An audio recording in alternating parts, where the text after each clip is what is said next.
How to not get pregnant, फिर उसके बाद हम लोग खत्म कर देंगे। How to not get pregnant, मतलब हस्बैंड से लग रहे हो।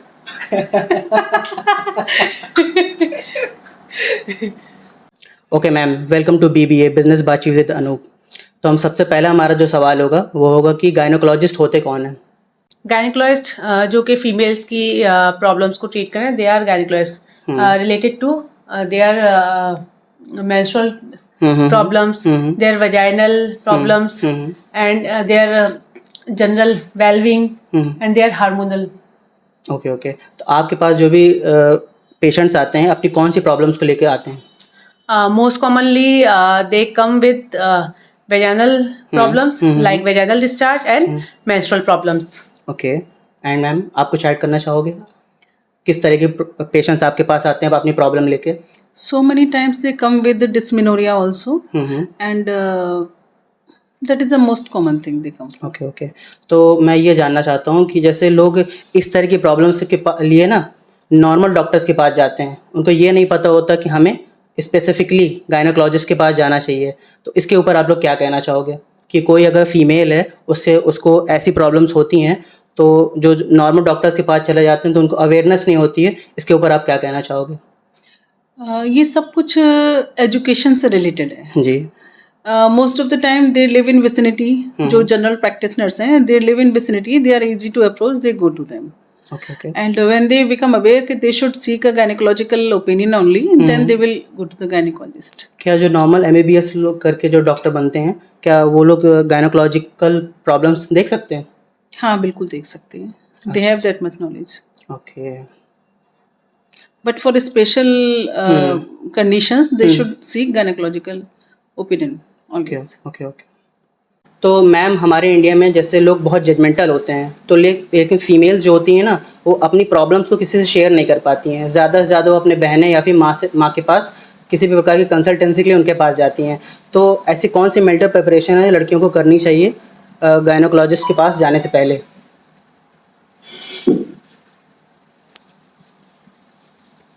मैम क्योंकि बाहर के लोग तो बहुत जजमेंटल होते हैं ना, अपनी प्रॉब्लम्स को वो किसी से बता नहीं पाती हैं, कह नहीं पाती हैं, तो उनको अपने क्या मेंटल प्रिपरेशन करनी चाहिए डॉक्टर के पास जाने से पहले?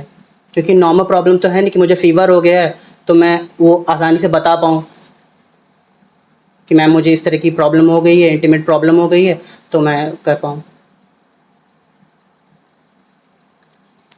For this, there should be sex education in the schools, and थोड़ा सा खुल के बात करने की जरूरत होती है। वही डरने की कोई बात नहीं है। इसके लिए एक जो माँ है, भाभी है, बड़ी सिस्टर है, वो इसमें हेल्प कर सकते हैं, ऐड कर सकते हैं। डॉक्टर से कैसे शर्म? हाँ, वही हेल्प कर सकते हैं कि हाँ हम हैं आपके लिए, आप हमसे शेयर करो, ठीक है, हम भी इस फेज से गुजरे हैं। जब वो ये चीज़ से कन्विंस कर लेते हैं तभी जो प्रॉब्लम शुरू होती है सबसे ज़्यादा एडोलेसेंट एज ग्रुप में शुरू होती है। That is the time when a female become aware to her body. Like 13-14 age? Yes.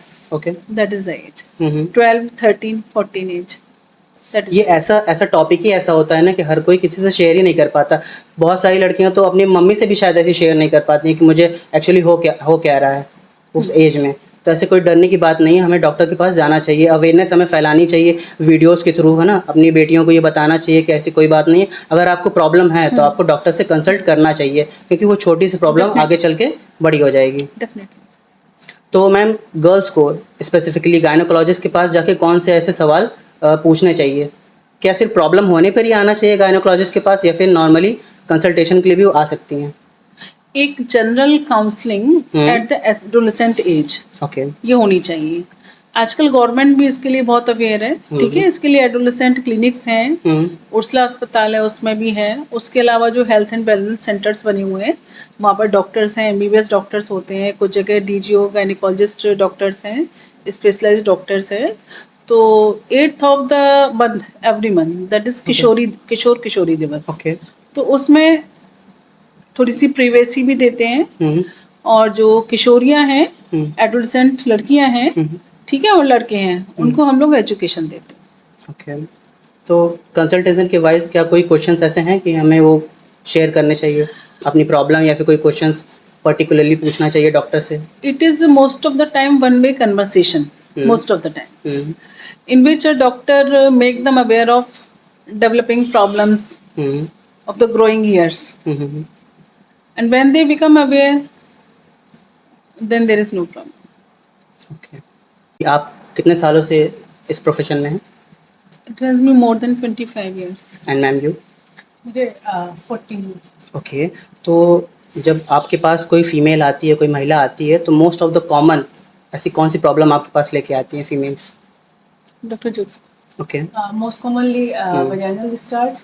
Second, menstrual disturbances like irregular period. Okay. And decreased flow during menses. Okay. And third is pain during menstruation. Okay, तो ma'am एक एक करके हम लोग चलते हैं. तो ma'am irregular periods होते क्या हैं? What is the cause of irregular periods?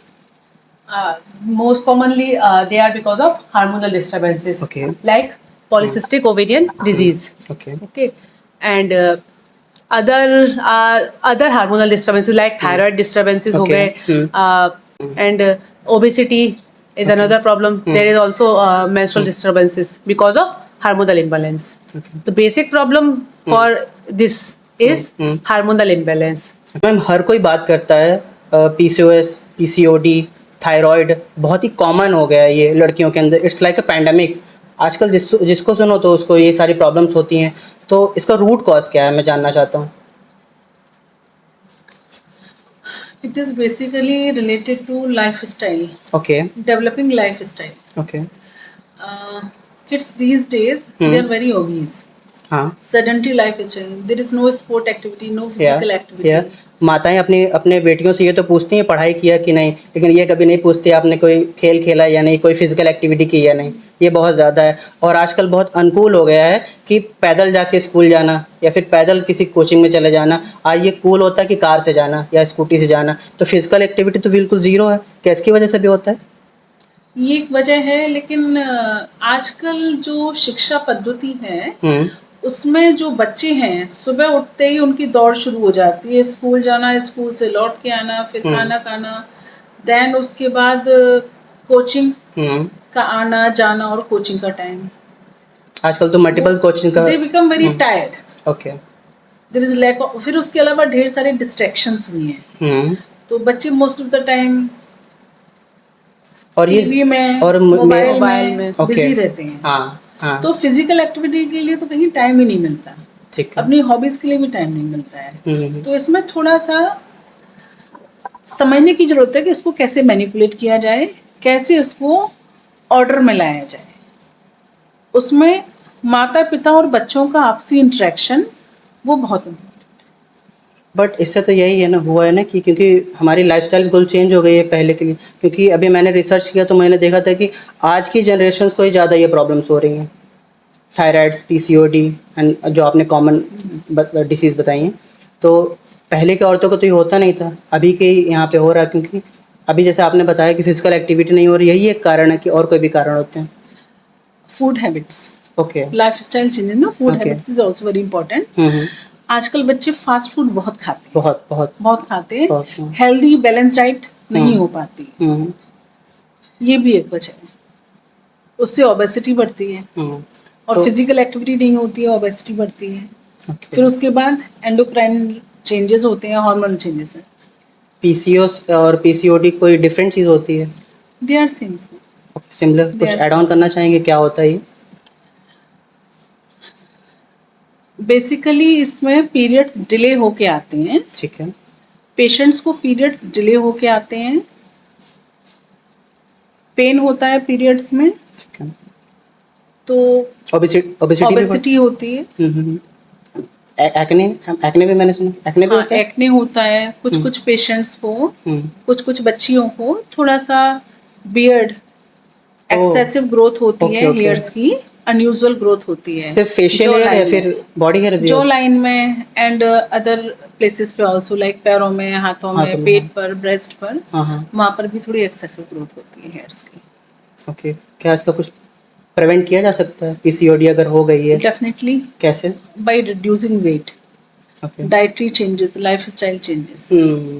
Back to the basics आने पड़ेगा. Yes. They have to reduce their weight by doing exercise, yes, by doing yoga, by doing yoga, by doing exercise, by increasing dietary fiber intake in their diet, taking balanced diet, okay, and good sleep. आजकल यही तो सबसे ज़्यादा बिगड़ा हुआ Yes. है ना, circadian rhythm, sleep cycle बहुत बिगड़ी हुई है। Yes. ओके, दूसरा आपने जो बताया था आजकल जो बहुत कॉमन है, इरेगुलर पीरियड्स हमने कवर कर लिए, होता है पीरियड्स का पेन, जो कुछ होता है ये नॉर्मल होता है, कब हमें लगना चाहिए कि ये नॉर्मल है और कब हमें पता लगे कि नहीं ये नॉर्मल से बहुत ज़्यादा हो गया है, पेन, पीरियड का pen? Usually, mild, if the pain is mild to moderate, it is usually normal. Okay. Not because of any disease. like किसी disease की वजह से नहीं होता. Usually this is normal. Mild to moderate pain is normal. That can be treated with anti-spasmodic drugs and painkillers. Okay. If it is severe, okay, then there can be a pathology. मतलब there can be a disease. Okay. Okay, that may be endometriosis, adenomyosis. Then what should we do अगर बहुत ज़्यादा हो रहा है? Other problems are fibroid uterus. Okay. Then according to the condition, we treat accordingly. Painkillers is given in all, but we have to treat the disease also. Okay, जो आपने pain killer की बात की है, क्या सेफ होता है लेना पीरियड्स Yeah. के दौरान? Yeah. Okay, Some side effects are there, but bearing pain हाँ, is more dangerous than taking drugs. Okay. And other जो remedies like hot water bottles, they are also effective. Okay. ठीक है ma'am, हमने problems की तो बात कर ली है, अब जो महिलाएं हैं अपनी रिप्रोडक्टिव हेल्थ कैसे मेंटेन कर सकती हैं? आपने शॉर्ट में तो आंसर दे दिया था कि लाइफस्टाइल और एक्सरसाइज जो करें, लेकिन और क्या इससे बेटर कर सकती हैं कि इनको जो हार्मोनल इम्बैलेंसेस हो जाते हैं, प्रॉब्लम्स हो सकती हैं, क्या कि वो प्रिवेंशन पहले से कर सकती हैं ना, prevention is better than cure, पहले से क्या कर सकती हैं जिनको ऐसी प्रॉब्लम्स ना आए? In growing years, when a girl is entering in adolescent age, parents should seek a gynecological opinion for better education, for sexual hygiene education, okay, है ना, to make her aware of her body, changes in body. Okay, okay, तो उसमें जब parents बच्चे को doctor के पास ले जाते हैं तो इन सब चीज़ों से बच्चे अवेयर होते हैं, उससे डरते नहीं हैं, और जब एक बार खुल के बात हो जाती है तो खुल के बात भी करने लगते हैं, कोई भी समस्या होती है उसको शेयर करते हैं। Okay, sexual hygiene, menstrual hygiene, ये सबसे इम्पोर्टेंट चीज़ होती है ग्रोइंग ईयर्स में। ओके, सेक्सुअल हाइजीन कितना इम्पोर्टेंट है आपके according? It is very important, क्योंकि आज की डेट में पीआईडी बहुत ही कॉमन है। Okay, what is this? PID is pelvic inflammatory disease. इसे हिंदी भाषा में, आम भाषा में अगर हम बात करें तो जड़ की सूजन बोलते हैं। जो बच्चियां हैं वो हमेशा ये कंप्लेन करती हुई आती हैं कि सफ़ेद पानी गिर रहा है, वाइट डिस्चार्ज हो रहा है, वाइट डिस्चार्ज हो रहा है। लेकिन हमें उन्हें ये समझाने की ज़रूरत होती है, जो मदर्स हैं उनको भी और बच्चियों को भी, ये जो डिस्चार्ज है नॉर्मल हेल्दी डिस्चार्ज है और कौन सा डिस्चार्ज अनहेल्दी डिस्चार्ज है। ओके, जो नॉर्मल हेल्दी डिस्चार्ज है ये पीरियड्स के जस्ट बाद शुरू होता है, एकदम नाक जैसा ट्रांसपेरेंट लसलसा होता है, इसकी क्वांटिटी डे बाई डे बढ़ती जाती है, एंड जब ये वॉशरूम जाते हैं तो कई बार वो ड्रिप होके गिरता है पॉट में। ओके, इसमें कोई स्मेल नहीं होती है, नॉर्मल स्मेल होती है। मिडिल ऑफ द पीरियड के बाद यही डिस्चार्ज थोड़ा सा गाढ़ा हो जाता है, कलर थोड़ा सा वाइटिश हो जाता है, और वो पैंटी पे स्टिक हो जाता है, पैंटी का कलर ब्राउनिश हो जाता है, डिस्कलर हो जाती है। उस थ्रेड को, उस डिस्चार्ज को अगर आप अपनी उंगलियों में बीच में लेकर के उसको जैसे स्प्रेड करते हैं तो वो इलास्टिक की तरीके से खिंच जाता है। ये नॉर्मल हेल्दी डिस्चार्ज है। तो जो मदर्स हैं और जो बच्चियां हैं उनको ये कतई परेशान होने की जरूरत नहीं है कि बहुत ज्यादा आ रहा है या दिक्कत हो रही है इससे कोई, इससे हमारी हड्डियां घुल रही हैं, घुल रही हैं, जो एक नॉर्मल मिथ है। ओके। पेशेंट्स आते हैं, डेली ओपीडी में आते हैं, यही कंप्लेन करते हो कि हमको वाइट डिस्चार्ज आ रहा है, हमारी बिटिया को वाइट डिस्चार्ज आता है, बहुत परेशान होते हैं। इसके लिए वो डॉक्टर से डॉक्टर चेंज करते रहते हैं। जो नॉर्मल है वो कैसे बदल जाएगा? वो तो बदल ही नहीं सकता। वो तो बदल ही नहीं सकता। तो आपकी बात भी वो लोग नहीं मानते, और डॉक्टर बदल लेते हैं? नहीं, आई एम सेइंग मेरे पास बहुत सारे पेशेंट आते हैं जो उससे पहले कई डॉक्टर से मिल चुके हो। फिर उनको बस एक्सप्लेन करना होता है, काउंसलिंग करनी होती है। ओके। ठीक है, तो हम जैसे ही बात कर रहे थे कि सेक्सुअल हाइजीन कितना इम्पोर्टेंट है, इस पे आप ऐड ऑन करिए। इसमें यही है कि अगर सेक्सुअल हेल्थ पे ध्यान नहीं देंगी लड़कियां तो क्या क्या उनकी प्रॉब्लम्स हो सकती हैं? एक अभी बहुत ही कॉमन प्रैक्टिस है कि फीमेल्स जब भी वॉशरूम जाती है कि एवरी टाइम दे वॉश, उससे जो वजाइना का एक हेल्दी डिस्चार्ज होता है, जो लसलसापन है वो खत्म हो जाता है। वो एक बैरियर की तरह काम करता है जिससे कि यूरिनरी इन्फेक्शंस नहीं होते हैं, है ना। तो वो प्रोटेक्टिव है, जिसको हम अननेसेसरी वॉश करके, एक्सेसिव वजाइनल डूशिंग करके उसको हटा देते हैं। अब वजाइनल वॉशेस की अगर बात कर रहे हो तो आजकल आपने देखा होगा कि बहुत सारे वजाइनल वॉशेस आते हैं, तो क्या ये सही है? दे आर गुड, बट आपने अभी कहा दे आर गुड, हाँ, हेल्दी बैरियर्स को हटा देते हैं वो। हाँ, दे आर गुड। जो लोग अफोर्ड कर सकते हैं वो यूज कर सकते हैं, जो लोग अफोर्ड नहीं कर सकते हैं तो सिंपली उनको बस बहुत ज़्यादा एक्सेसिव वजाइनल डूशिंग नहीं करनी है, बहुत ज़्यादा क्लीनिंग नहीं करनी है। सिंपली मॉर्निंग में आप नहाइए, रात में नहाइए, वॉश कर लीजिए, ठीक है। और उसके अलावा पैंटी चेंज कर सकते हैं, जैसे गीली हो जाए तो पैंटी को चेंज कर सकते हैं। इतना करने भर से सेक्सुअल हाइजीन बनी रहती है, मेंटेन हो जाएगी। ओके। और जो लोग यूज कर सकते हैं वो यूज कर सकते हैं, definitely it is healthy, it is good. और जो लोग नहीं करते सेक्सुअल हाइजीन सिंपली बस पैंटी चेंज करनी है कि गीली ना हो, it should B dry. Okay.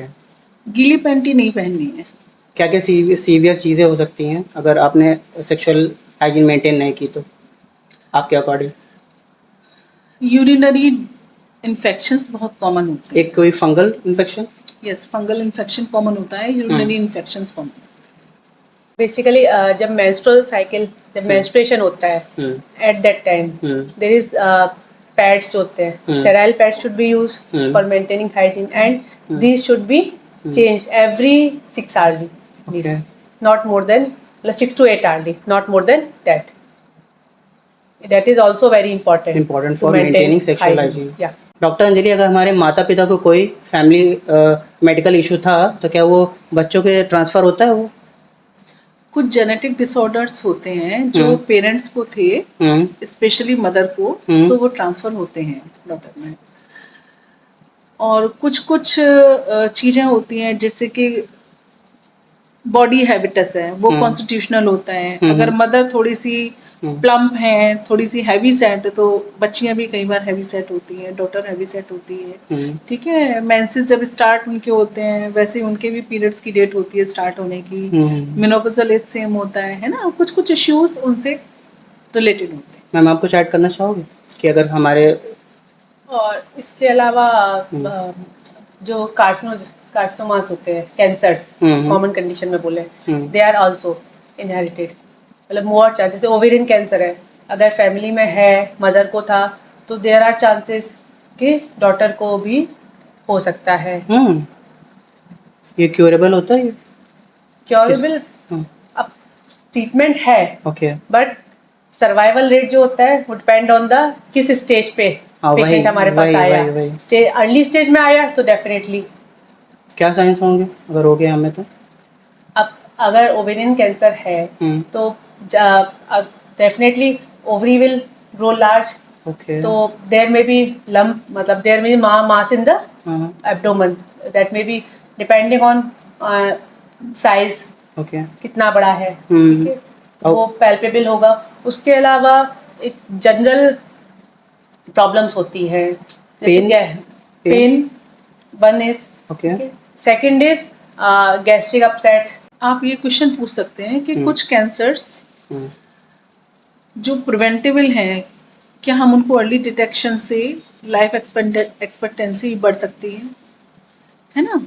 जैसे सर्वाइकल कैंसर है, पैपिस्मियर के थ्रू हम उसको जेनेटल स्क्रीनिंग कर लेते हैं, वो अर्लीस्ट पता लग जाता है, तो इसको डेवलप होने में कैंसर को किसी को 10, किसी को 15, किसी को 20, किसी को 25 ईयर्स लगते हैं डेवलप होने में।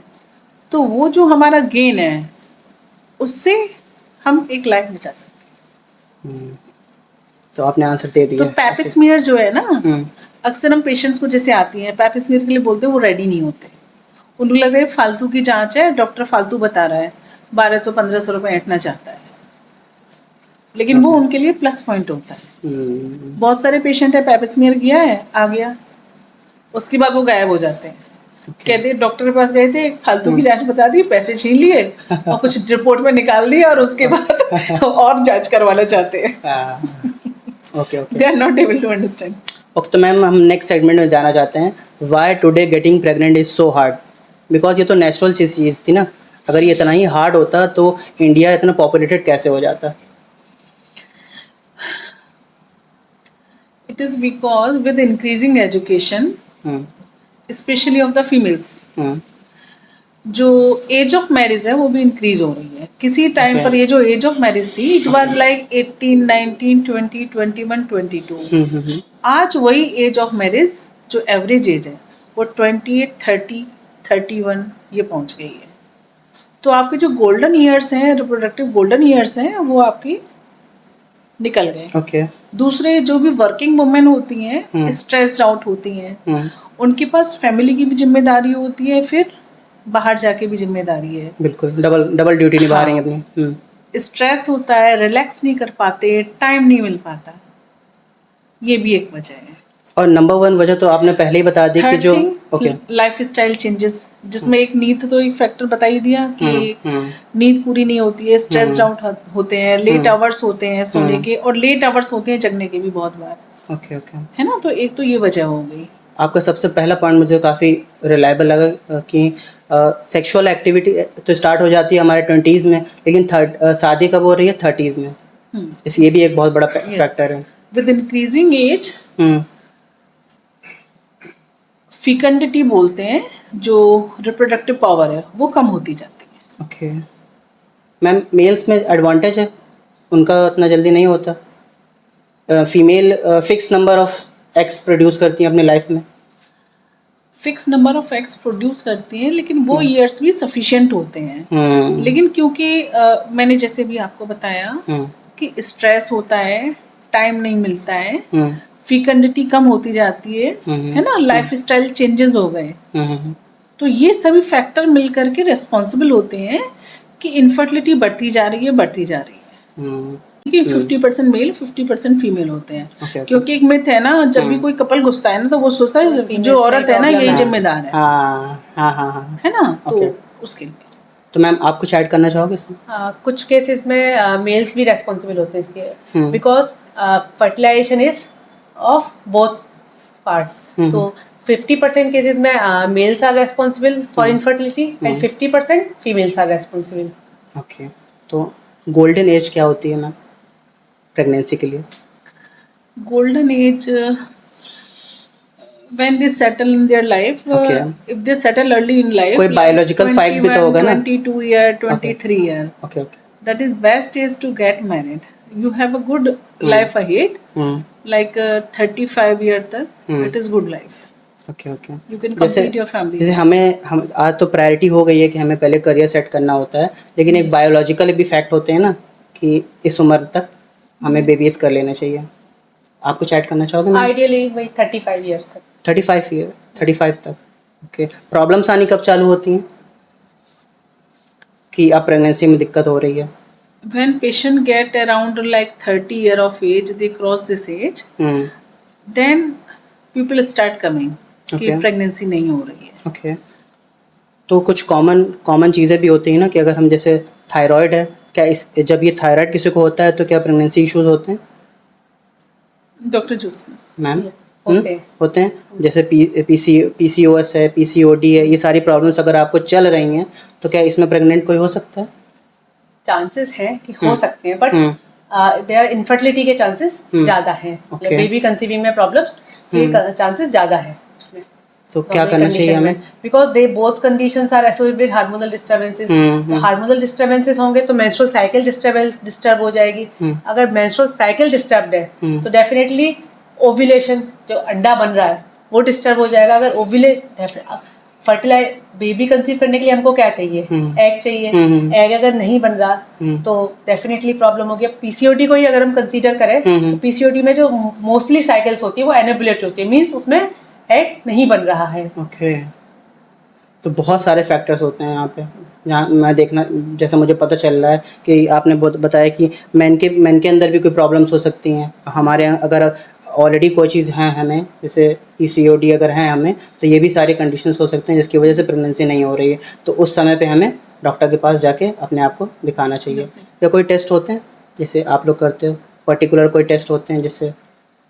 सबसे पहले हमारे लिए सबसे इजी होता है कि मेल फैक्टर को एक्सक्लूड ले, क्योंकि उसके लिए हमें एक ही टेस्ट करना है। Okay. तो जो हस्बैंड के सीमेन की एनालिसिस है वो सबसे पहले हम करा लेते हैं। मेल फैक्टर अगर वो नॉर्मल है then we go toward the female. ठीक है, फिर हम फीमेल का हार्मोनल इवेल्युएशन करते हैं। ठीक है, और अल्ट्रासाउंड कराते हैं ओवरीज को देखने के लिए कहीं उसमें पीसीओडी तो नहीं है। बाकी हार्मोन्स हमने देख लिए।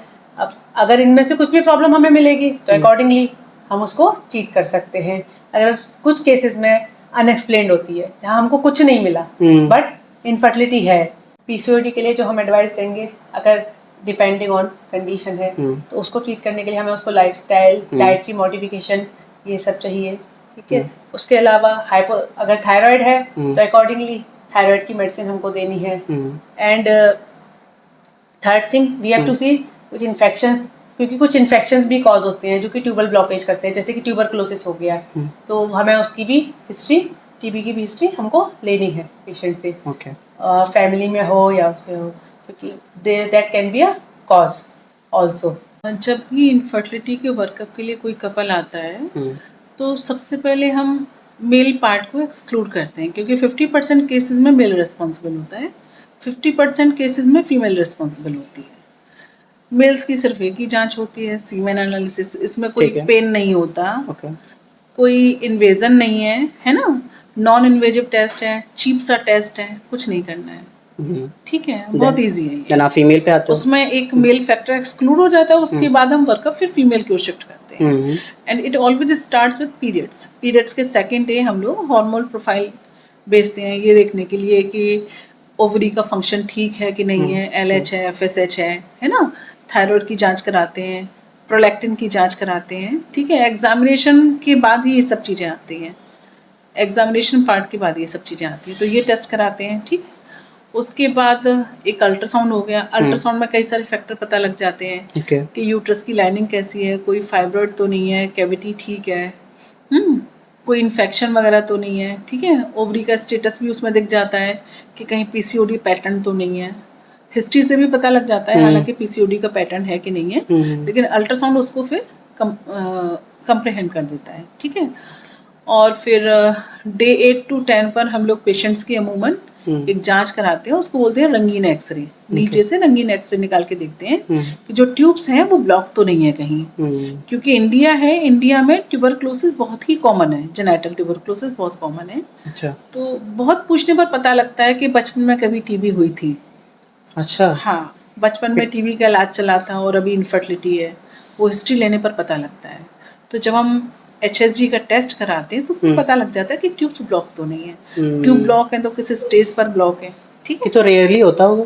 नहीं, it is very common, it is very common, yes. Okay, PCOD तो मोस्ट कॉमन करेक्टेबल कॉज है। हाँ, ठीक है, उसके बाद ट्यूबल ब्लॉकेज बहुत कॉमन है। ओके, हाँ, तो उसके बाद फिर वर्कअप में डायग्नोस्टिक टेस्ट आते हैं, डायग्नोस्टिक लेप्रोस्कोपी होती है, डायग्नोस्टिक हिस्ट्रोस्कोपी होती है।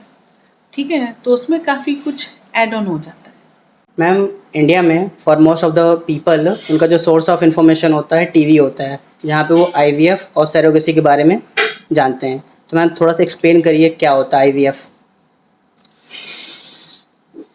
डॉक्टर ज्योत्सना। हाँ, आप बेसिकली IVF फुल फॉर्म जो होती है वो in vitro fertilization. That means जो फर्टिलाइजेशन बेसिकली ओवा और स्पर्म था जो अंदर फीमेल की बॉडी में बेसिकली जो ट्यूब होती है उसके अंदर मीट कर रहे थे, वो हम बाहर एक हम एक्सटर्नल एनवायरनमेंट बनाते हैं सेम जैसा कि हमारी ट्यूब के अंदर होता है वैसा एनवायरनमेंट बाहर बना रहे हैं, वहाँ हम उनको फ्यूजन करा रहे हैं एंड फर्टिलाइजेशन हम वहाँ करा रहे हैं, that is in vitro IVF.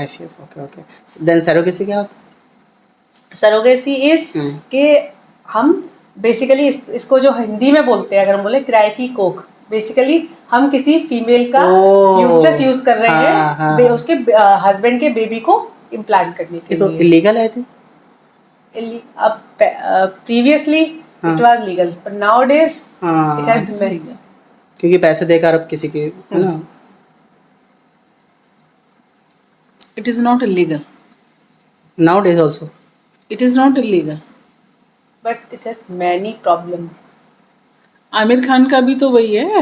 अच्छा, आमिर खान और जो तो नहीं अब तो मना है, इलीगल हो गया। हाँ कुछ ही अभी रिसेंटली 1-2 साल से ही मना है, उससे पहले था क्योंकि सारे के सारे यही कर रहे थे ना, तो इसलिए मना है। आप क्या कर रहे हो अल्टीमेटली, क्या कर रहे हो आप? गरीबों की गरीबी का फायदा उठा रहे हो। इसको फायदा उठाना बोलते हैं? No, I don't agree. But जो भी है ये तो इलीगल है, नहीं लंबा हो जाएगा। इलीगल है, इलीगल है। इसको फायदा उठाना थोड़ी ना बोलते हैं, फायदा तो वो उठा रहे हैं। ओके, वो पैसा एक्सट्रैक्ट कर रहे हैं। नहीं कर रहे क्या? किसी को बच्चा चाहिए, तुम कह रहे हो तुम हमसे किराए की कोख ले लो, हम तुमसे पैसा लेंगे, हमको इतना पैसा दो, हमारा खाना पीना करो, हमारे हस्बैंड को पालो, उसको पालो। तो ब्लैकमेलिंग तो उसको बोलेंगे ना। कोई ह्यूमैनिटेरियन ग्रांट पे दे नहीं रहा, चैरिटी थोड़ी कर रहा है।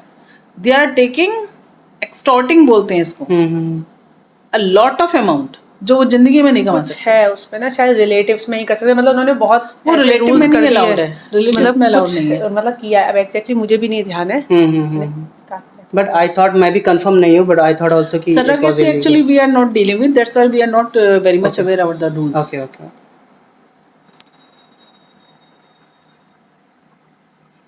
लेकिन बाहर तो बहुत कॉमन, अभी तो मूवी भी बनी थी इस पे। हाँ नहीं आजकल मना है, जहाँ तक मुझे पता है मना है। मेरी एक पेशेंट है, उसने यही किया था। वो उसका पहले नाम था कुछ और, मेरी डिलीवरी मेरे यहाँ हुई थी, नेक्स्ट टाइम आई उसका नाम बदल गया, प्रिया हो गया नाम। बोली इसका नाम तो कुछ और था, ये तो कुछ और नाम बता रही है। फिर साथ में एक लड़की और आती थी, और थर्ड प्रेगनेंसी, थर्ड सिजेरियन होना था। डॉक्टर अंजलि, प्रेगनेंसी प्लान करते वक्त कपल्स को क्या ज़रूरी स्टेप्स लेने चाहिए? एक pre conceptional counselling with doctor is must.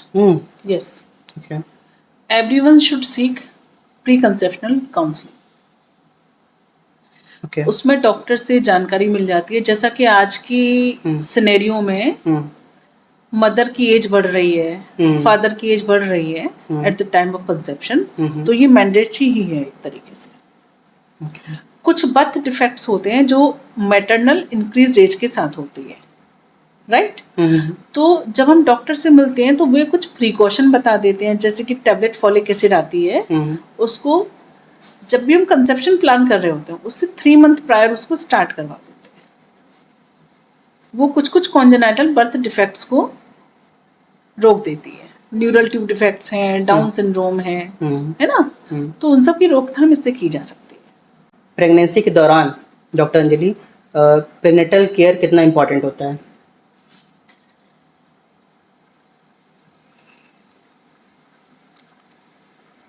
Prenatal care is very much important. It includes diet, good balanced diet, rich in protein, calcium, iron, vitamins, okay, dietary fiber, okay, it is very important. And it includes yoga, yoga sessions. And yoga session help in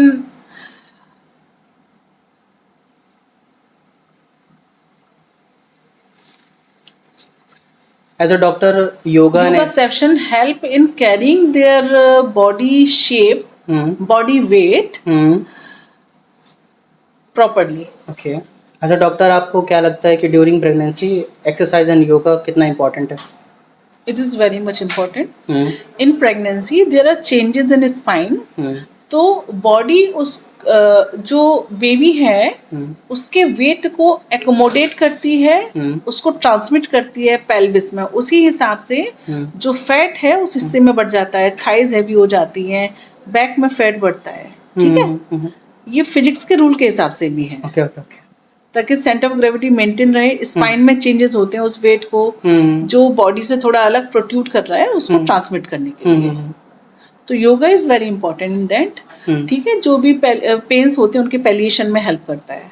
ma'am आप कुछ add करना चाहोगे? Exercise and yoga कितना important है definitely important है।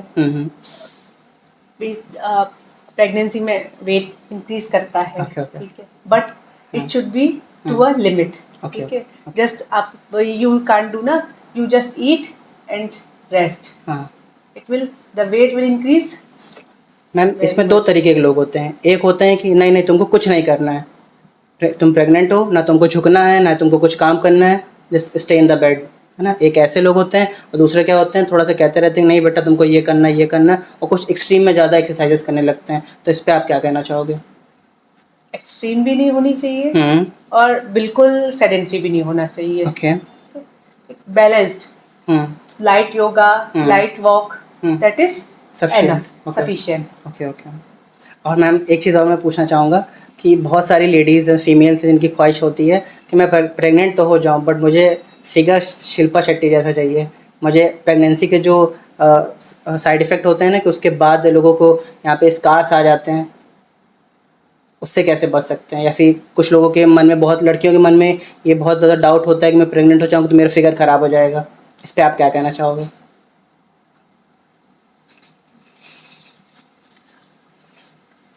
Pregnancy में जो भी वेट गेन होता है डिलीवरी के बाद, जो भी मदर्स हैं अगर ब्रेस्ट फीड करा रही हैं तो 550 किलो कैलोरी बच्चा एक दिन में घटा देता है अगर वो अपने बच्चे को फीड करा रही है। Yes, okay. प्रेगनेंसी में जो वेट गेन है एक तरीके से वो तैयारी है, वो एक तरीके से तैयारी है कि जब डिलीवरी होगी उसके बाद एनर्जी चाहिए होगी, तो ये उसी की प्रिपरेशन, बॉडी प्रिपेयर करती है इस चीज़ की। बॉडी प्रिपेयर करती है उसके लिए। तो आफ्टर प्रेगनेंसी हर मदर को अपने बच्चे को ब्रेस्ट फीड कराना चाहिए, at least 6 month exclusive breast feeding होनी चाहिए। तो मैम जैसे शिल्पा शेट्टी जैसे बॉलीवुड एक्टर है, वो भी एक मदर है, बट उनको वो सारी साइड इफ़ेक्ट्स क्यों नहीं हो जो नॉर्मल लेडीज़ को होते हैं? They put extra effort for that. Okay, because उनकी प्रायोरिटी यही है टू लुक गुड, है ना, because they are actor. Breast feeding के साथ साथ vigorous exercise after pregnancy, after birth, good protein rich diet, dietary fibre rich diet, iron rich diet, calcium rich diet to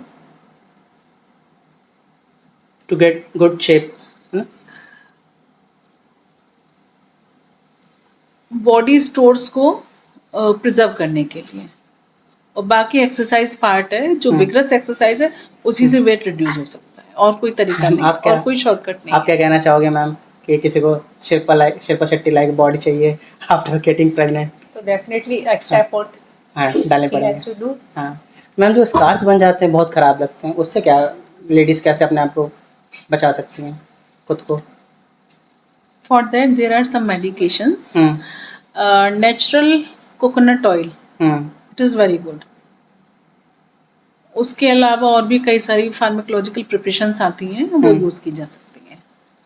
and it should be start from the pregnancy, like from the 20 weeks of pregnancy, 5वें महीने से, और delivery के बाद 6 महीने तक कम से कम लगाने होते हैं। और जो लेडीज़ रहती हैं ज़्यादा प्रोन कब होती हैं, जो सिजेरियन बर्थ करती हैं या फिर नॉर्मल डिलीवरी जिनकी होती हैं, प्रोन टू स्कार्स उनके जो पेट में हो जाते हैं?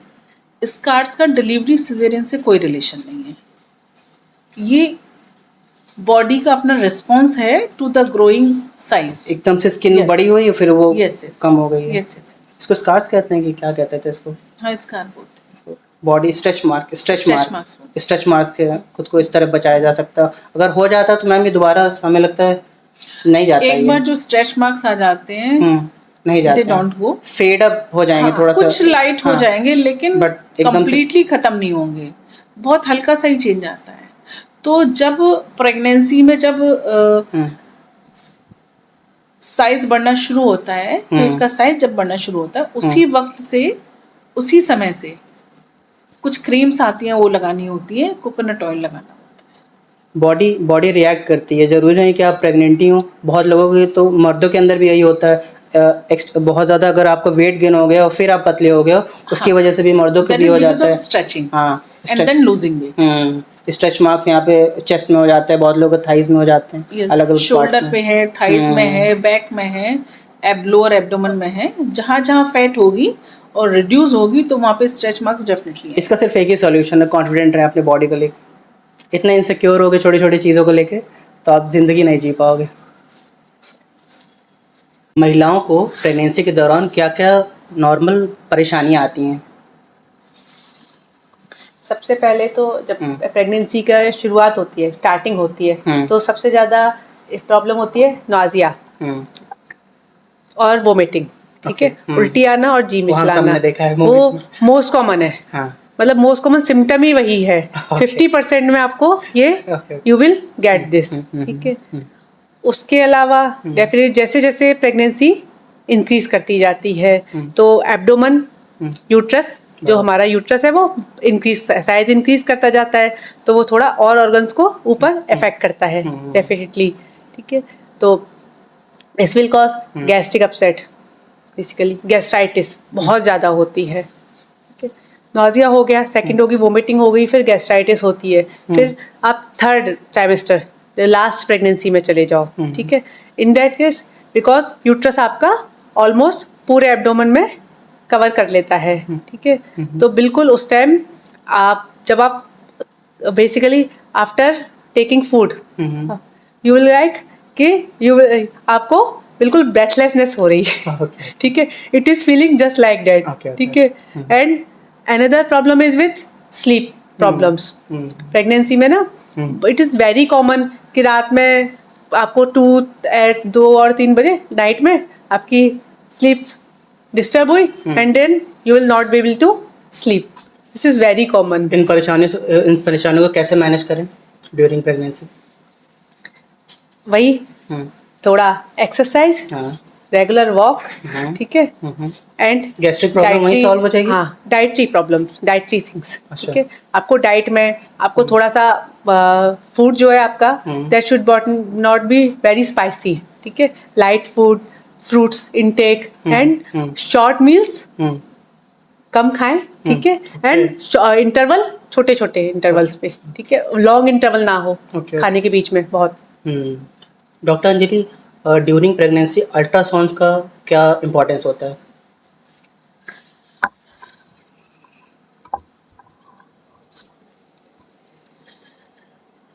फर्स्ट अल्ट्रासाउंड होता है पेशेंट जब आता है और अगर वो 6 वीक क्रॉस कर गया है, 6 वीक, 7 वीक, 8 वीक, तो वो अर्लीस्ट अल्ट्रासाउंड होता है जो डिटेक्ट करता है कि प्रेगनेंसी है। वो फर्स्ट एविडेंस होता है, वो पायनियर अल्ट्रासाउंड होता है। उसी के बेसिस पे हम आगे के अल्ट्रासाउंड से जो ग्रोथ स्कैन है वो कैलकुलेट करके बता सकते हैं कि हाँ तब इतने का था तो अब इतने का होना चाहिए। तो वो अल्ट्रासाउंड बहुत ज़रूरी होता है जिसको बहुत से पेशेंट नज़रअंदाज कर देते हैं कि अभी क्या ज़रूरत है। अच्छा। तो वो ज़रूर होना चाहिए। ठीक है। सेकेंड अल्ट्रासाउंड 12 वीक के आसपास होता है, 3 महीने पर। उसमें हम ये देखते हैं कि बच्चे में कोई एबनॉर्मलिटी तो नहीं है। वो फर्स्ट अल्ट्रासाउंड है इसके लिए, उसको बोलते हैं लेवल 1 अल्ट्रासाउंड या NT-NB स्कैन, ठीक है। उसके बाद आपका आता है थर्ड अल्ट्रासाउंड, वो 5 महीने पे होता है। इसको बोलते हैं लेवल 2 अल्ट्रासाउंड। लेवल 2 अल्ट्रासाउंड में बच्चे की बॉडी के सारे अंगों का डिटेल्ड स्टडी होती है। इस अल्ट्रासाउंड में 20-25 मिनट लग जाते हैं, आधा घंटा लग जाता है, जिसमें जो रेडियोलॉजिस्ट हैं, ठीक है, और इसको करने वाले, इस अल्ट्रासाउंड को करने वाले रेडियोलॉजिस्ट भी सीनियर रेडियोलॉजिस्ट होते हैं।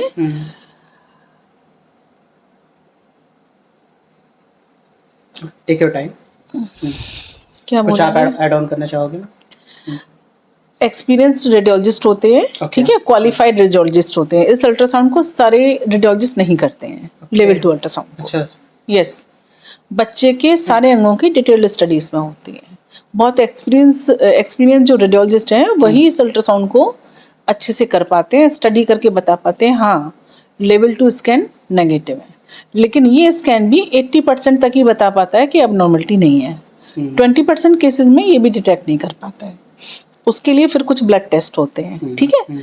ये आपका थर्ड अल्ट्रासाउंड हो गया, ठीक है। इसके बाद फिर फोर्थ अल्ट्रासाउंड, अगर सब कुछ नॉर्मल चल रहा है तो टर्म पे होता है। तकरीबन 9 महीने जब पूरे हो रहे होते हैं, 36 हफ्ते 37 हफ्ते, उस वक्त किया जाता है। ये लास्ट है। हाँ, ये अल्ट्रासाउंड होता है, ठीक है।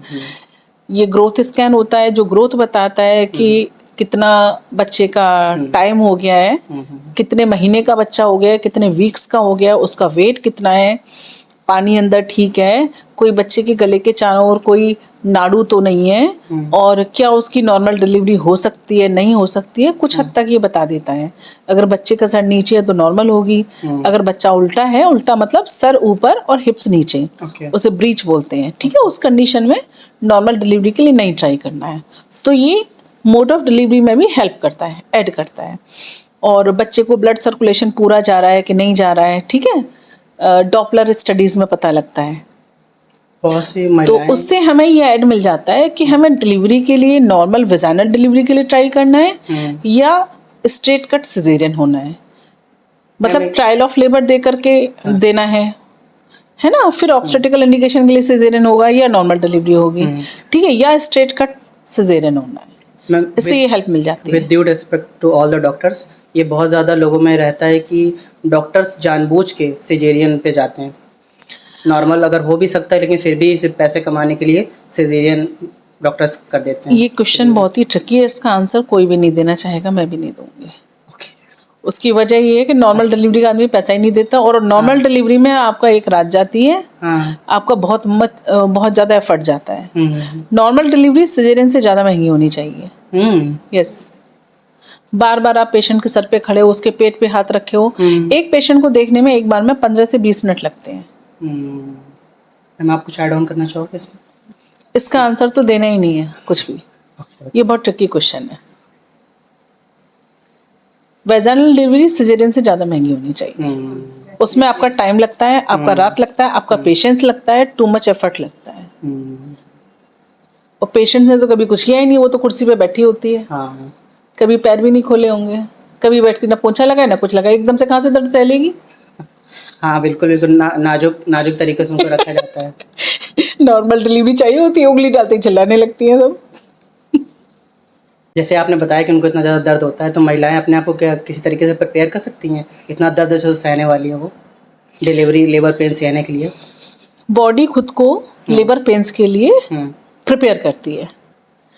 बीच बीच में प्रेगनेंसी के दौरान ब्रैक्सटन हिक्स कॉन्ट्रैक्शन होते हैं, जो साइंटिफिक टर्म मैं आपको बता रही हूँ। तो बीच बीच में पेशेंट को एहसास होता है कि पेन हो रहा है।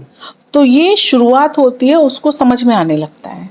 बाद में धीरे धीरे इनके नंबर्स बढ़ जाते हैं, ठीक है। 9 महीनों के बीच में भी कभी कभी पेन होने लगता है। हाँ, बीच बीच में पेन होते हैं। बॉडी यूज टू कर रही है बॉडी, आपको। हाँ, उसको एकोमोडेशन बोलते हैं कि बॉडी खुद को तैयार कर रही है कि नॉर्मल डिलीवरी के लिए। अगर बहुत ज़्यादा अगर दर्द हो रहा है तो बीच में भी आप लोग रिकमेंड करते हो दवाइयाँ इस दर्द को कंट्रोल करने के लिए?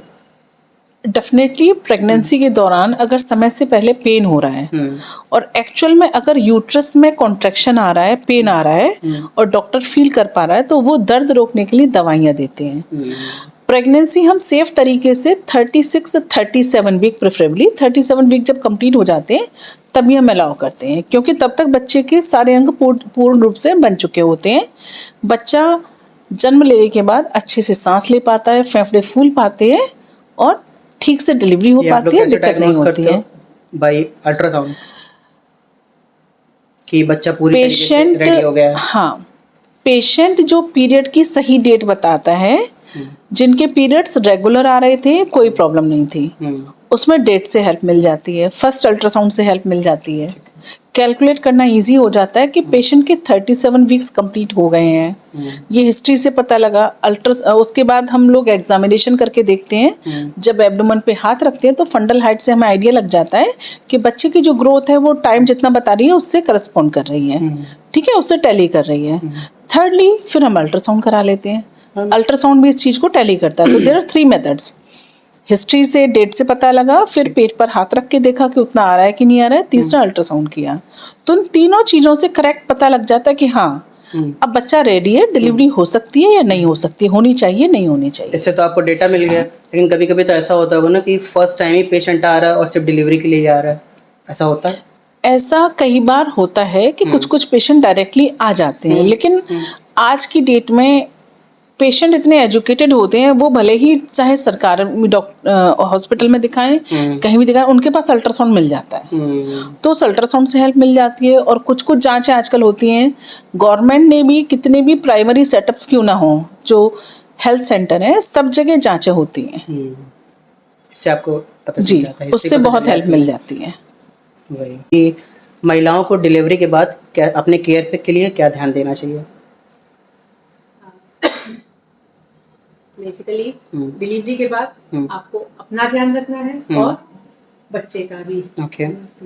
तो सबसे इम्पोर्टेंट है कि you have to breast feed your baby, और बेबी उस फीडिंग के अलावा और कुछ डेफिनेटली नहीं लेगा, आपको कुछ और देना नहीं है। तो अब वो बेबी आपसे ले रहा है, तो diet, mother's diet is most important, ठीक है। इट शुड बी, जैसा कि मैडम ने बोला, हाई प्रोटीन, ठीक है, and also rich in carbohydrate, ठीक है। तो जो उसकी प्री प्रेगनेंसी डाइट थी उससे कैलोरीज इंक्रीज होनी चाहिए। अच्छा, ठीक है, बढ़ जानी चाहिए। जैसे आपने बताया था कि ड्यूरिंग प्रेगनेंसी कम खाएं और अपना शॉर्ट ड्यूरेशन में खाएं, हाँ, कम खाएं। Small frequent meals. ओके, ठीक है। और जो प्री प्रेगनेंसी डाइट थी, प्री प्रेगनेंसी मीन्स प्रेगनेंसी से पहले वाली, ठीक है, उससे हमको डाइट इंक्रीज करनी है, अपनी कैलोरी इंटेक बढ़ाना है अराउंड 550। ओके, ठीक है। जैसे कि आपने बताया ब्रेस्ट फीडिंग में अराउंड 500 कैलोरीज बेबी, तो वो बेबी के लिए, बेबी आपसे ही लेगा, मदर से ही लेगा, तो मदर के लिए भी फीमेल्स को ही फीड करना है, ठीक है। तो डाइट के ऊपर तो रिच इन कार्बोहाइड्रेट इंटेक भी इंक्रीज होना चाहिए और protein intake, okay, that is very important, ठीक है। सेकंड, देयर हाइजीन, ठीक है, दैट शुड बी। क्या करना चाहिए हाइजीन मेंटेन करने के लिए? जो एक नॉर्मल वुमेन, जो मैडम ने जो बताया वैसे ही वाटर से बस, ठीक है, अपना क्लीनिंग मेंटेन करके रखनी है, ठीक है। डेफिनेटली जो ब्लीडिंग होती है पोस्टपार्टम पीरियड में, तो उसके लिए वही pads you have to change, ठीक है, and cotton undergarments should be wear and cleaning. बहुत बढ़िया, बहुत बढ़िया। मैम, आप कुछ ऐड करना चाहोगे इसमें? यस,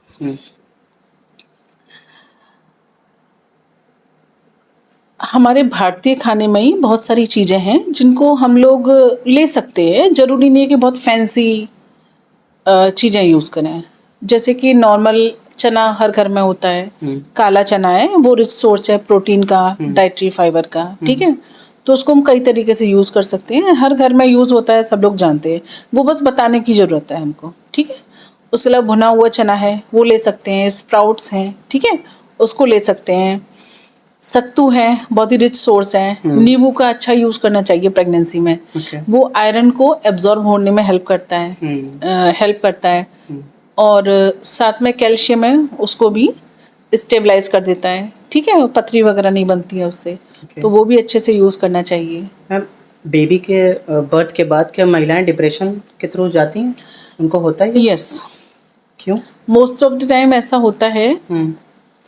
कुछ सामाजिक संरचना ऐसी है, और आजकल के युग में थोड़ा सा जो लड़कियां हैं कई बार फैमिली में इतना कंफर्टेबल नहीं होती हैं, थोड़े से डिस्टेंसेस होते हैं, होते साथ हैं लेकिन थोड़े डिस्टेंसेस होते हैं। ससुराल में और ज़्यादा। हाँ, तो जो मदर इन लॉ है वो मदर बनने की पूरी कोशिश करती है, लेकिन फिर भी हो नहीं पाता है उतना। लड़कियां आजकल कम एक्सेप्ट कर पाती हैं, एक तो इंक्रीज एज है मैरिज की, ठीक है, तो ईगो उस एज तक ईगो बन जाता है एक इंसान का। जैसे आपने बताया ना, अर्ली एज में पहले शादी हो जाती थी तो थोड़ा लड़कियां एडजस्ट करती थी। हाँ, ज़्यादा कम हो गया, ज़्यादा एडजस्टमेंट हो जाता था। आज की एज में थोड़ा सा डिफिकल्ट हो गया है। लेकिन आजकल जो मदर इन लॉ है वो आजकल मदर की तरह से ही केयर करती हैं, बिल्कुल कहीं कोई कमी नहीं रहती है। वो भी काफी अंडरस्टैंडिंग हो गई, हस्बैंड भी बहुत सपोर्टिव हो गए, लेकिन फिर भी एक ऐसा टाइम है बहुत सारे बॉडी में चेंजेस हो रहे होते हैं, है ना, हार्मोनल चेंजेस हो रहे होते हैं, इमोशनल चेंजेस हो रहे होते हैं, तो वो इमोशनल सपोर्ट थोड़ा सा मदर से ज़्यादा मिल जाता है, मदर से ज़्यादा कंफर्टेबल होती हैं, ठीक है। तो अपनी ओर से सब लोग करते हैं, लेकिन फिर भी डिप्रेशन बहुत कॉमन होता है इस टाइम पे।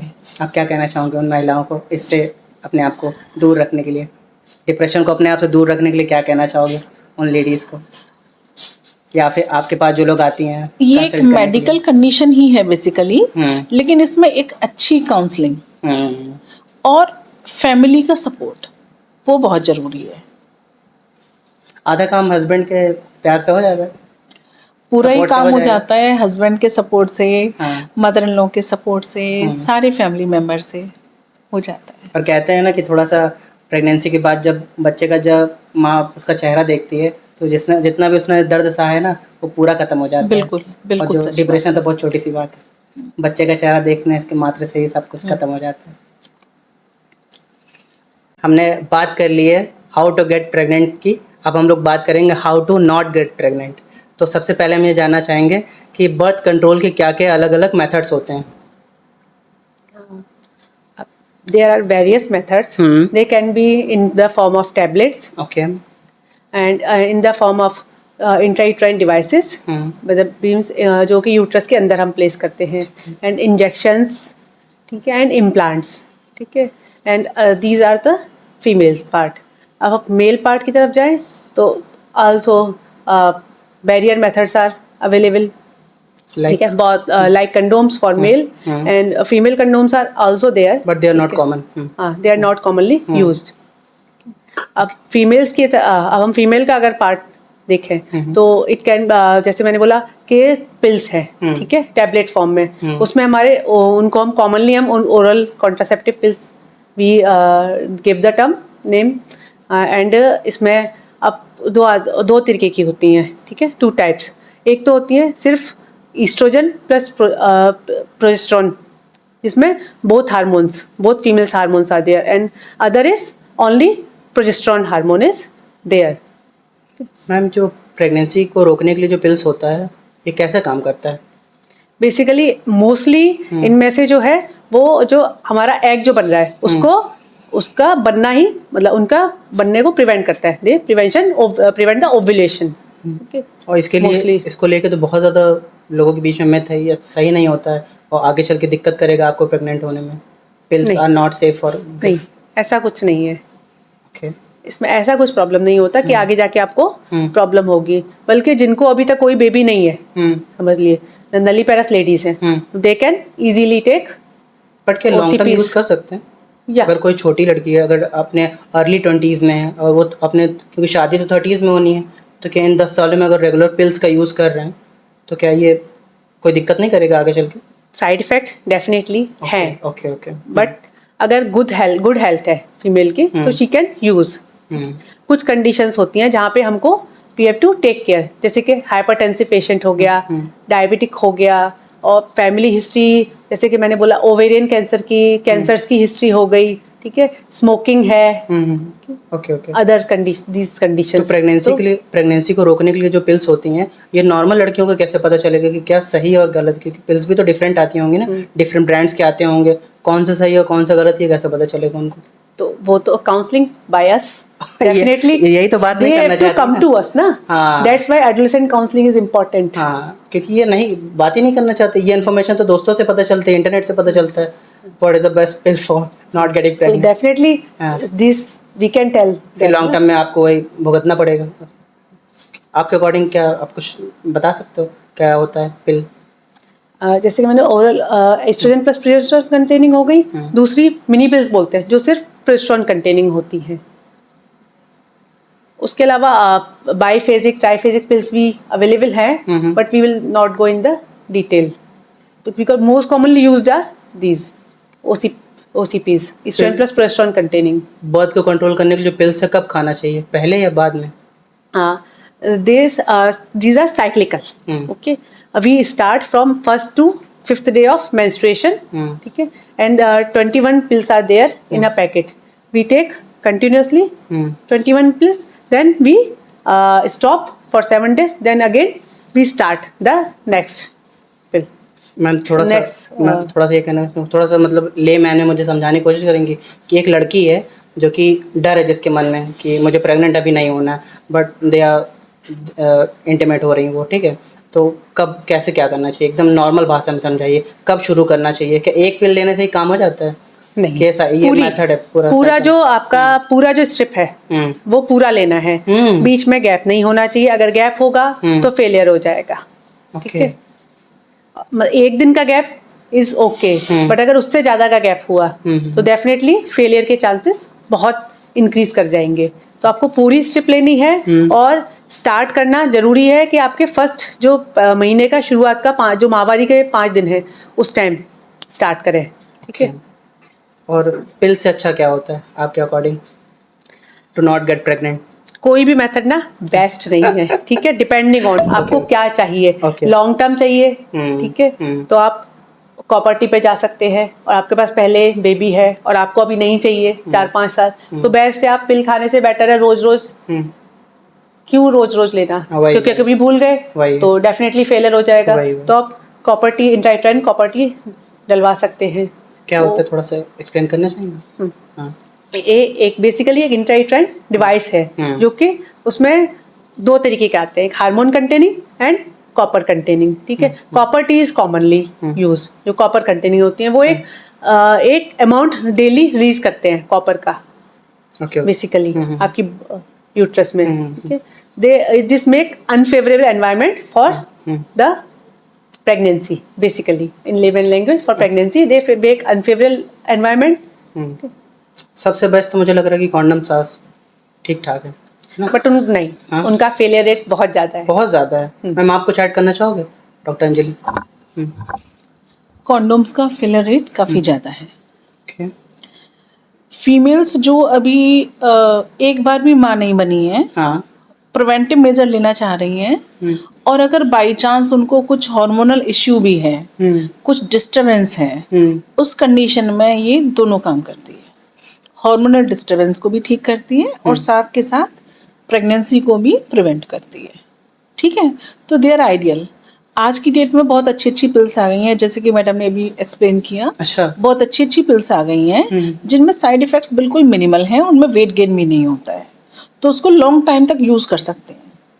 और जिन कंडीशंस में यूज़ नहीं करना है वो भी मैडम बता चुकी हैं अच्छे से, ठीक है। उसमें लिवर डिजीज है, उसमें भी यूज़ नहीं करते हैं। जिसका लिवर ख़राब है, आम भाषा में जैसे बोलते हैं कि लिवर कमज़ोर है, बढ़ गया है, उसमें भी OCP नहीं यूज़ करते हैं, बट ठीक है। बाकी मैडम बता चुकी हैं। और जो सोसाइटी में जो मोस्ट कॉमन चीज़ है, लोग कॉन्डम ही यूज़ करते हैं, उनको आप क्या कहना चाहोगे?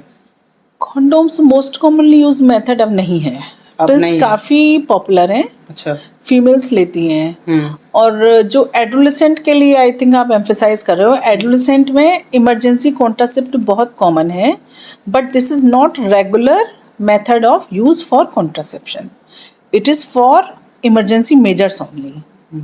जो रेगुलर मेथड्स हैं वही यूज़ करने चाहिए। अगर वाकई इमरजेंसी हो गई उसी कंडीशन में उसको यूज़ करना चाहिए। इमरजेंसी पिल्स को रेगुलर पिल्स की तरह नहीं यूज़ करना होता है कि आपस में मिले, इंटीमेट हुए, उसके बाद फिर इमरजेंसी कॉन्ट्रासेप्टिव पिल ले ली, वो रिकमेंडेड नहीं है। उससे पीरियड्स गड़बड़ हो जाते हैं, मेंस्ट्रुअल एब्नॉर्मलिटीज़ हो जाती हैं और साथ में हार्मोनल इम्बैलेंस हो जाता है। लैक ऑफ एजुकेशन है लोग, हमें लगता है यही तो ज़्यादा यूज़ होता है इमरजेंसी पिल्स जो आप जिसकी बात कर रहे हैं। इंटीमेट हो गए, अब तुरंत पिल खा लिया कि अब then they go to chemist कि क्या कुछ हो सकता है, तो केमिस्ट इमरजेंसी पिल दे देता है। They should not be promoted. क्योंकि मैंने भी पहली बार सुना जो आपने बोला, जो इसका पूरा मेथड होता है, मैम ने जैसे एक्सप्लेन किया था कि पूरा हफ्ता कितने दिन का होता है, पूरे महीने खाना होता है। हाँ, अब देखिए ये तो नॉलेज थी ही नहीं ना। मैंने भी यही, क्योंकि हम लोग जो भी आजकल की जो यूथ है ज़्यादा एडुकेटेड कहाँ से हो रही है, इंटरनेट के माध्यम से हो रही है। केमिस्ट के पास जाती है, इमरजेंसी में अब कुछ हो गए, अब कुछ हो ना जाए, अब हम प्रेग्नेंट ना हो जाए लड़कियां, तो जाती हैं, बस खरीदती हैं, उसको खा लेती हैं और लॉन्ग टर्म में फिर फेस करती हैं प्रॉब्लम्स। डिलीवरी के बाद जैसे मैडम ने बताया कि प्रोजेस्टेरॉन ओनली पिल्स हैं, वो ले सकते हैं। साथ में एक अंतरा इंजेक्शन आता है, उसको लगवा सकते हैं। मंथली भी आता है, 3 मंथ वाला भी आता है। 3 मंथ वाला काफ़ी पॉपुलर है, उसको बहुत सारे डिलीवरी के बाद बहुत सारे पेशेंट्स आते हैं लगवाने के लिए। बट सबसे अच्छा मुझे जहाँ तक लग रहा है कि आप गायनोकोलॉजिस्ट के पास विजिट करिए, आपकी बहुत सारी प्रॉब्लम्स सॉल्व हो सकती हैं। वो डेफिनेटली आपकी कंडीशन क्या, आपको क्या रिक्वायरमेंट है उसके हिसाब से वो टेलर्ड है, customized है। ये ऐसी ये कॉन्वर्जेशन ना इतना कंफर्टेबल नहीं होता कि यार इस चीज़ के लिए वहाँ पे जाना। इसकी एजुकेशन तो है नहीं, स्कूल में भी किसी ने नहीं बताया कि आपको ऐसी कोई चीज़ हो तो आपको इस चीज़ के लिए डॉक्टर के पास जाना है। इसको तो बहुत ज़्यादा दबाया गया है ना। इसके जब चैप्टर्स भी आते हैं ना क्लास 10th में, तो इसको भी टीचर्स थोड़ा अवॉइड करता है, किसी ऊपर लेवल में समझा के इसको हटा देता है। आजकल गवर्नमेंट ने जितने भी प्राथमिक स्वास्थ्य केंद्र हैं, अर्बन PSCs हैं, CSCs हैं, सब जगह कॉन्डोम काउंटर होता है। वहाँ पे वो रखे होते हैं, जिसको ज़रूरत है अपने आप से ले ले, ना किसी से पूछना है ना वो है, इजीली अवेलेबल है। गवर्नमेंट इस चीज़ का बहुत ध्यान दे रही है, एडोलेसेंट एजुकेशन का, ठीक है। और कॉन्डोम बड़े इजीली मिलते हैं। इवन आपको जो इमरजेंसी पिल है वो भी मिल जाएगी गवर्नमेंट सेटअप में। इमरजेंसी पिल्स एक ही बार लेनी होती है? That is for emergency major only, it should not be regularly used. मैं बार बार यही बोल रही हूँ, but it is available there. If they go, they get support of the doctor, they get support of the जो staff nurse है वो मिलता है आपको। इवन आपका जो गवर्नमेंट में जो डिस्ट्रिक्ट हॉस्पिटल्स हैं वहाँ पर भी एडोलेसेंट काउंसलिंग के लिए काउंसलर होते हैं, ठीक है। तो कोई इशू आजकल आता नहीं है, गवर्नमेंट सपोर्टिव है एडोलेसेंट्स के लिए। आप लोग खुद ही गायनोकोलॉजिस्ट हो, तो आप लोगों को क्या लगता है कि जो लोगों के अंदर फियर है ना कि यार थोड़ा सा इस तरह की चीज़ें मैं बात नहीं कर पाऊँगा, तो क्या काउंसलिंग किस तरीके की होती है? आप लोग उसको फ्रेंडली भी है, मतलब they just need privacy for that. हाँ, व्हेन दे गेट प्राइवेसी सब सारी बातें हो जाती हैं। यस। मैम, मेनोपॉज की एज क्या होती है? हाँ, इंडिया की बात करें तो it is 45 to 50 years usually. Okay. Most commonly कहें तो 48 ईयर्स के अराउंड। तो मैम इस एज ग्रुप में जो वुमेंस को जो बहुत बेसिक कंप्लेंट्स आती हैं कि बहुत हैवी पीरियड्स उनको होने लगते हैं, तो उसमें उनको क्या करना चाहिए? यूजुअली जो हम मेनोपॉज के प्रीवियस जो मेनोपॉज से पहले के 2-3 ईयर्स ले ले और मेनोपॉज के बाद के 2-3 ईयर्स ले ले, तो उसको हम बोलते हैं पेरीमेनोपॉजल पीरियड, ठीक है। उस एज ग्रुप में बहुत कॉमन है कि मेंस्ट्रुअल इरेगुलरिटी हो, बहुत लॉन्ग टर्म पीरियड पहले आया नहीं 2-3 मंथ्स के लिए, देन आया तो बहुत हैवी आया, दिस इज वेरी कॉमन, ठीक है। इन दैट केस अब इस एज ग्रुप में कुछ कंडीशंस भी होती हैं हमारी, जैसे कि एंडोमेट्रियल कैंसर हो गया, जो यूट्रस की लाइनिंग होती है उसका कैंसर, दूसरा होता है जो यूट्रस का लोअर पार्ट होता है सर्विक्स, उसका कैंसर। तो उनके सिम्टम भी इरेगुलर ब्लीडिंग ही होता है, ठीक है। तो इस एज ग्रुप में अगर कोई फीमेल हमारे पास आ रही है ब्लीडिंग की प्रॉब्लम के साथ, हैवी इरेगुलर ब्लीडिंग, तो हमें रूल आउट करना है इन कार्सिनोमास को, मस्ट है, ज़रूरी है करना, क्योंकि अब नॉर्मल है या एब नॉर्मल है ये खाली सिम्टम से वी कांट नो। तो फॉर दिस हमको स्क्रीनिंग करनी है। स्क्रीनिंग मीन्स जिस चीज़ का हम डिटेक्शन पहले कर लें, ठीक है। तो इसमें हमें एंडोमेट्रियल कैंसर की स्क्रीनिंग हो गई एंड सर्वाइकल कैंसर की स्क्रीनिंग हो गई। तो सर्वाइकल कैंसर की स्क्रीनिंग के लिए तो आइडियली आफ्टर मैरिज 3 ईयर्स के बाद, मैरिज के 3 ईयर्स के बाद हमको रेगुलर पैप्समियर या HPV टेस्टिंग करनी चाहिए, ठीक है। पर इंडिया में फीमेल्स को काउंसिल करना इज टू डिफिकल्ट। मतलब हम अगर काउंसिल करेंगे 100 पेशेंट्स को, तो उसमें से 15-20 लैंड अप करेंगे कि हाँ वो तैयार होंगे पैप्समियर कराने के लिए, एंड रेस्ट 80 विल डिनाई, ठीक है। तो वो इम्पॉर्टेंट है, ठीक है, पैप्समियर करना। वो स्क्रीनिंग हम पहले से कर सकते हैं आफ्टर मैरिज, ठीक है। एवरी 3 ईयर्स हम उसको रेगुलर करा सकते हैं, ठीक है। ये तो होगी। अब अगर कोई पेशेंट हमारे पास आया ही है इरेगुलर ब्लीडिंग के साथ, ठीक है, तो इस एज में हमें जो यूट्रस की लाइनिंग है उसको हम बेसिकली स्क्रैच करके भेज देते हैं कि इंस्ट्रूमेंट के थ्रू उसको सैंपल को हम सेंड करते हैं। इसको बोलते हैं एंडोमेट्रियल बायोप्सी हम बोलते हैं उसको, ठीक है। हम उसको भेजते हैं हिस्टोपैथोलॉजिकल टेस्ट के लिए, ठीक है। तो फॉर देयर माइक्रोस्कोपिक एग्जामिनेशन, तो उसके अकॉर्डिंगली हम उसको मतलब उसको स्क्रीनिंग कर सकते हैं कि ये एबनॉर्मल है या नॉर्मल है। अगर सर्वाइकल कैंसर नहीं है, एंडोमेट्रियल कैंसर की स्क्रीनिंग नेगेटिव है, देन एंड बाकी उसको और कोई प्रॉब्लम नहीं है, तो then mostly it is normal perimenopausal bleeding problems. Doctor Anjali, आप कुछ ऐड करना चाहोगे? जब भी पेरीमेनोपॉजल एज ग्रुप में कोई भी पेशेंट आती है कि उसको एमिनोरिया हुआ, 2-3 महीने पीरियड नहीं आया और उसके बाद हैवी ब्लीडिंग हो रही है, तो जैसे कि डॉक्टर ज्योत्सना ने अभी बताया कि प्रॉपर तरीके से उसका एग्जामिनेशन करना होता है, अल्ट्रासाउंड कराना होता है, थायराइड चेक करना होता है। साथ में जो बहुत ही मस्ट है वो है कैंसर को रूल आउट करना। कैंसर का हम किसी भी पेशेंट से नाम नहीं ले सकते, इसको सुनते ही पेशेंट एकदम डर जाता है और फिर वो डॉक्टर से ही दूर चला जाता है कि अरे हम तो आए थे लेकर के, तो इन्होंने तो हमको कैंसर बता दिया, 4 और बीमारियां बता दी। उसको बहुत टैक्टफुली हमें डील करना होता है।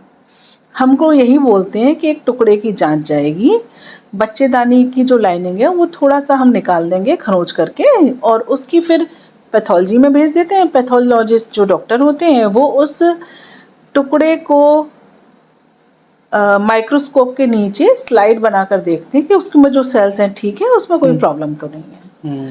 ज़्यादातर केसेस में ये पीरियड्स बंद होने वाले हैं, मेनोपॉज होने वाला है, हार्मोनल इम्बैलेंस है, इसलिए होता है। कुछ एक केसेस में कैंसर के चेंजेस भी दिखते हैं, तो हमें बहुत टैक्टफुली पेशेंट से बात करके ये जांच करानी होती है, उनको कन्विंस करना होता है।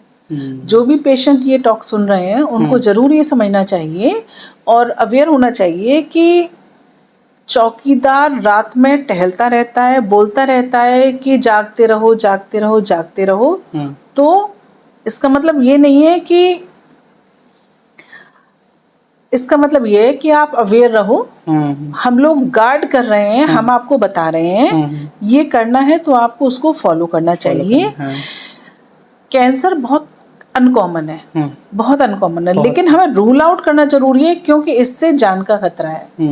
हमें बस रूल आउट करना है कि कैंसर तो नहीं है। कोई पेशेंट अगर डॉक्टर के पास आ रहा है तो, और वो इसी जांच से पॉसिबल है। बहुत बढ़िया।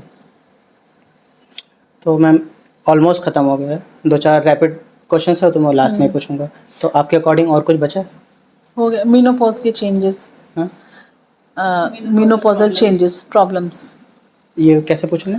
मेनोपॉज के प्रॉब्लम्स क्या होते हैं? मेनोपॉज के टाइम पे क्या क्या सिम्टम्स होते हैं, उसके लिए क्या करना चाहिए, मैडम आंसर करेंगी। मैम मेनोपॉज के दौरान क्या क्या सिम्टम्स होते हैं और उनको कैसे ट्रीट कर सकते हैं? Menopausal symptoms can be categorised. ठीक है, वेजाइनल सिम्टम्स हो गए, जैसे कि वेजाइनल ड्राइनेस हो गई, इचिंग हो गई, इरिटेट एंड ब्लीडिंग। ठीक है, सेकंड आ जाएंगे मूड। पेशेंट के जो फीमेल्स हैं दैट में can go into depression, irritable. ठीक है, फिर थर्ड आ जाइए जनरल सिम्टम्स।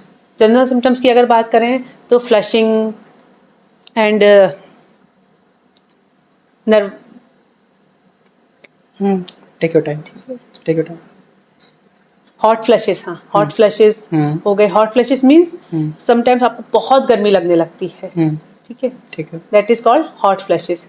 फिर देन आ जाइए आप sleep problems, sleep is disturbed. ठीक है, देन यूरिनरी प्रॉब्लम्स की बात करें तो urinary incontinence is common, very common after menopause. Then फिर अगर हम बोन्स पे आ जाएं तो because after menopause the calcium in body is decreased, so there are more chances of fractures and और आप कुछ ऐड करना चाहोगे ma'am? Heart diseases are common after menopause.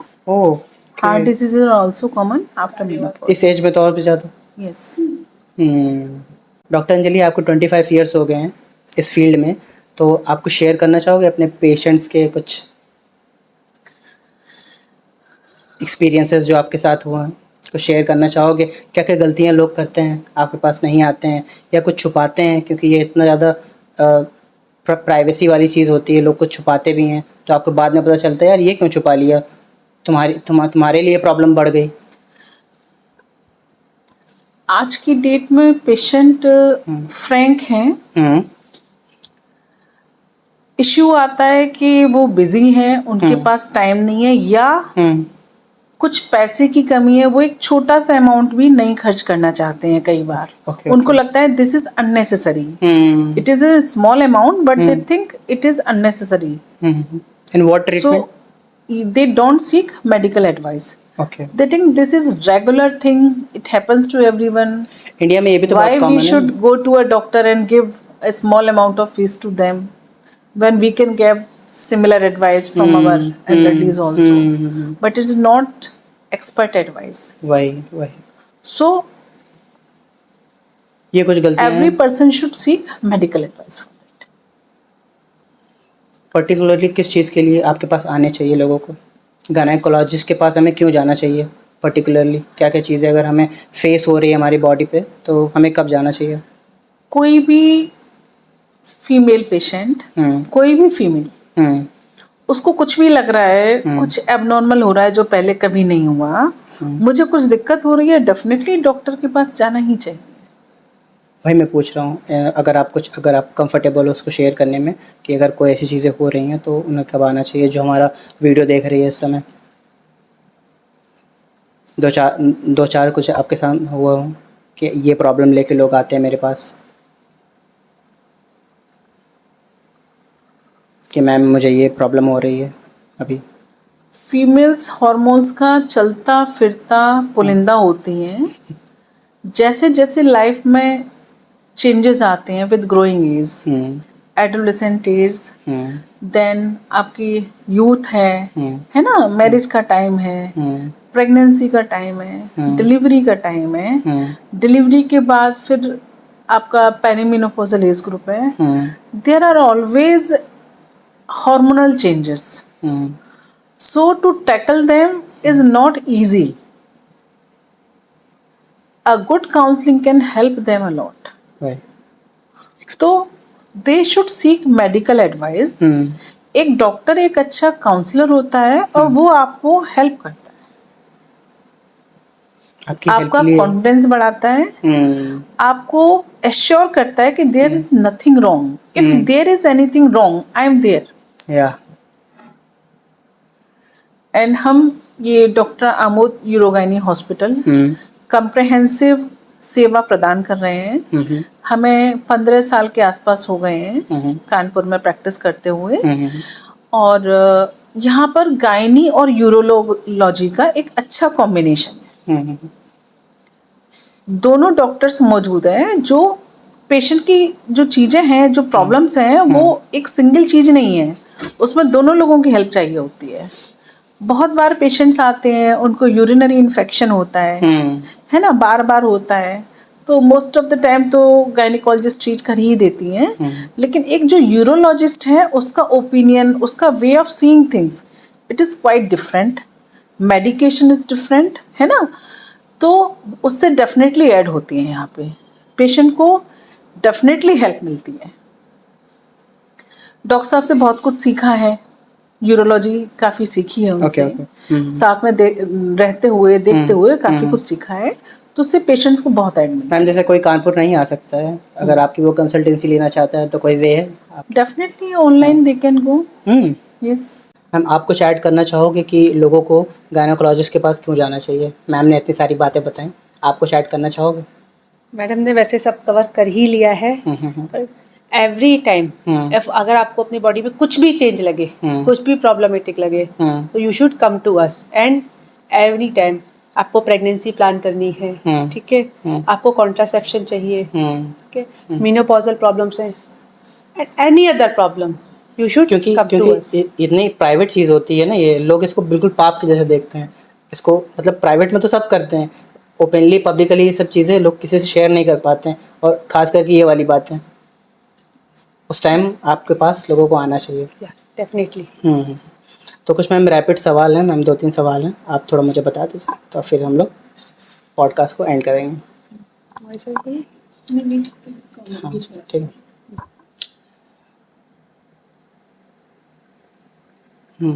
लोगों के अंदर कुछ मिथ्स रहते हैं कि यू कांट गेट प्रेग्नेंट अगर आपको पीरियड्स हैं। Yes, it is there. हाँ, while you are It is true. If actually a patient, a woman is menstruating, it means cycle and हो गई, हार्मोन्स विड्रॉ हो गए, उसके बाद जो यूट्रस की लाइन है वो शेड हो रही है, वही मेंस्ट्रुएशन है। अच्छा, मतलब जी अगर पीरियड्स चल रहे हैं तो उस समय वो लड़कियां प्रेग्नेंट नहीं हो सकती? Yes, but sometimes some patients come के उसको पीरियड्स हो रहे हैं और बाद में पता चला प्रेगनेंसी है, but on elaborative history we get to know कि पीरियड्स हल्के हुए थे, प्रॉपर नहीं हुए थे। अच्छा, तो ये भी कुछ ध्यान में रखना चाहिए? ये पता लग ही जाता है most of the time. Okay. एक दूसरा मिथ है कि जो पिल्स होते हैं जिसकी हम लोगों ने इतनी सारी बातें की हैं कि ये सेफ़ नहीं होते हैं और इसको लेने से फिर हमको आगे चल के हमारा बच्चा नहीं हो पाएगा, हम प्रेग्नेंट नहीं हो पाएंगे लड़कियां। ये बहुत बड़ा मिथ है लड़कियों के अंदर, क्या ये सही है? नहीं, this is wrong. They are totally safe. They have some side effect, but nowadays many better pills are available. Previously अगर हम 20-25 साल पहले की बात करें तो उस टाइम जो पिल्स अवेलेबल थी और अब जो अवेलेबल हैं, they have मतलब लेस, मतलब मैं कहूँगी least side effect and beneficial effect is more. Okay, but आपने जैसे बताया था emergency pill is not safe in long term use.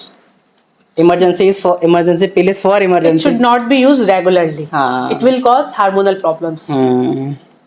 महिलाएं के अंदर थोड़ा ये होता है कि उनको हर महीना क्या पीरियड्स आने ज़रूरी होते हैं?